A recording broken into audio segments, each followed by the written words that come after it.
تیسرا اہم مسئلہ بینک کے شراکتی کھاتوں کا ہے، وہ بھی صدر ضیاء الحق کی سود کو ختم کرنے کی کوشش کے نتیجے میں وجود میں آیا۔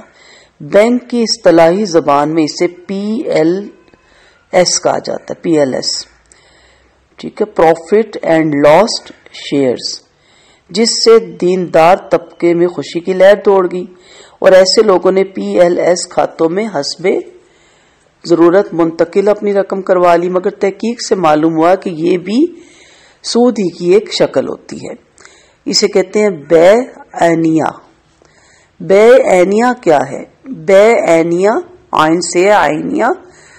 میں ہیلا سازی کے ذریعے سود کو بے کی شکل دینے کی کوشش کی جاتی ہے۔ مثلا اگر کسی کو نقد رقم کی ضرورت ہے اور وہ سود میں بھی ملوث نہیں ہونا چاہتا تو اب وہ شخص کوئی چیز مثلا گھوڑا یا 5,000 روپے میں 1 سال کے وعدے پہ خریدتا ہے، پھر 1-2 دن بعد وہی گھوڑا دوبارہ اس کے پاس جو ہے، یعنی فرض کرنے کے زائد نے لیا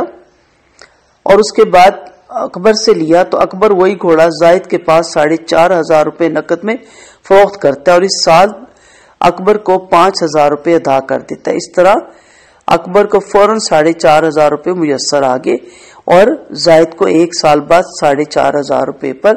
500 منافع مل گیا، جو دراصل اس رقم کا 1 سال کا سود ہے، اور گھوڑے کی بے کو درمیان میں لا کر اس سود کو حلال کرنے کی کوشش کی گئی۔ یہ بے عینیہ کہلاتا ہے۔ یہ خالص سود ہے اور اس میں دونوں شریک گناہ گار ہیں۔ شراکتی کھاتوں میں بھی ایسی کارروائی کی جاتی ہے، فرق صرف یہ ہے کہ شراکتی کھاتوں میں سود اور ڈسکاؤنٹ کے بجائے مارک اپ اور مارک ڈاؤن کی اصطلاحیں رائج کی جاتی ہیں۔ شرح سود تو فیصد سالانہ ہوتی ہے، جبکہ مارک اپ فی 1000 فی یومیہ ہوتی ہے، جو مضارب اور بینکوں کے درمیان سمجھوتے سے طے پاتے ہیں، اور یہ شرح تقریباً وہی بن جاتی ہے جو بینکوں میں کہہ لیں آپ سالانہ ہوتی ہے۔ مثلا کسی نے مشینری کی خریداری کے لیے بینک سے 5,000 روپے کا مطالبہ کیا، اب بینک یہ کرے گا کہ اس رقم کے عوض کاغذوں میں مشینری خود خرید لے گا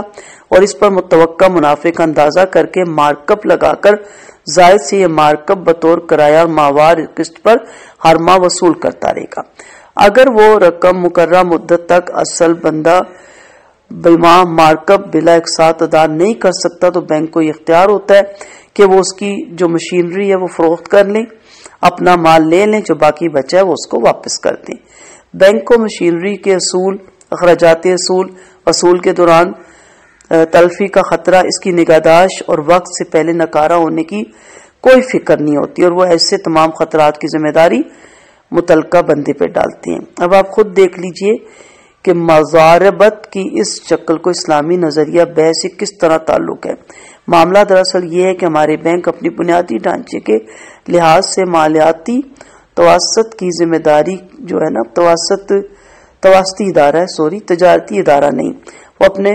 حق کے سود یعنی منافع کی شکل میں وصول کرتا ہے، لیکن کاروباری حضرات کی ذمہ داری کسی قیمت پر لینے کو گوارا نہیں کرتا، اور یہی بات سود اور تجارت کا بنیادی فرق ہے۔ لہذا جب تک ذہنی طور پر اس بنیادی ڈھانچے میں تبدیلی گوارا نہیں کریں گے، سود اپنی نئی شکلیں اختیار کرتا رہے گا۔